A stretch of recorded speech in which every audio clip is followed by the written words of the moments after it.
Contestant number 2, Ruth Field Beck.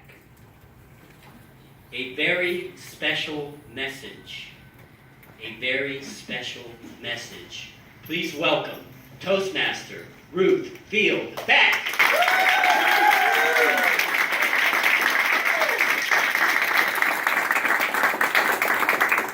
Contest Master. A message across the sea. Communication sailing the World Wide Web. A message of love from you to me. That came to me last night as I was finishing preparing for sharing a message with you. Guests, fellow Toastmasters, functionaries, and dignitaries. Have you ever experienced a moment so powerful that it froze in time? That could be bad, or it could be good. It could be very good, like meeting a gorgeous, gifted gal, or a generous, giving guy. It could be very good, like being at a beautiful place in nature for the very first time.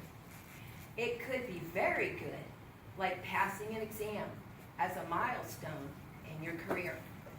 Or it could be very, very good, like being asked, "Are you my mother or father?"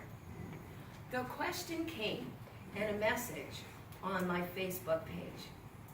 It began, "Do you know Muriel and Ronald Field?" Who was this guy? Muriel and Ronald Field. Yes, I knew them. They were my parents. They had been gone for a few years. They had stopped using the formal names Ronald and Muriel several years before, decades. As long as I was aware, they used their nicknames, Mimi and Ron. Who was this guy, Frank, and where did he get those names? The message continued. I am an adult adoptee searching for my birth mother. I gasped. Could this be an answer to prayer? My friend and I had talked about this a few weeks before. I had shared with her I wanted to connect with my birth son. She assured me that she would pray for me and encourage me to continue to search. Could this be the reunion I had hoped and prayed for? Others had hoped and encouraged me for 27 years. 27 years. 27 years before the message, I had given my newborn baby, my birth son, for adoption. I had known adoptive families, parents who took very good care of their children. The message had not come as good news at first, although I did feel connected as soon as the lab called me and said, "You're pregnant." That came as very bad news. But I asked them, please retest. They agreed to retest and told me that since it was Friday, they would tell me on Monday the results. As soon as the test results came back on Monday, I was pregnant. I decided I was going to take the very best care of myself and my baby that I could for the remainder of my pregnancy, and then give my baby for adoption. I read all the prenatal development information from the doctor and from support groups for mothers. I watched movies I thought would be good for him. You've heard that babies can hear in the womb. The first time baby kicked, I was reading The Hobbit. That's one of his favorite stories. Back to the message. I replied, "Frank, you seem brave and courteous. I hope you find your birth mother. I am a birth mother too, and I hope to reconnect with my son."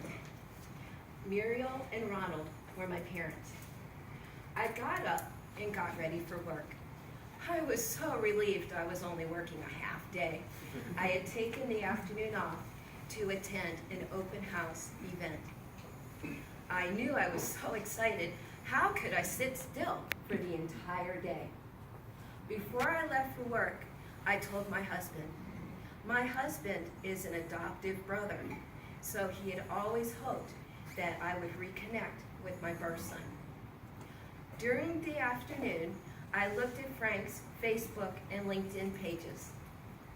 I had exchanged letters with his adoptive parents during the pregnancy through the attorney who handled the adoption.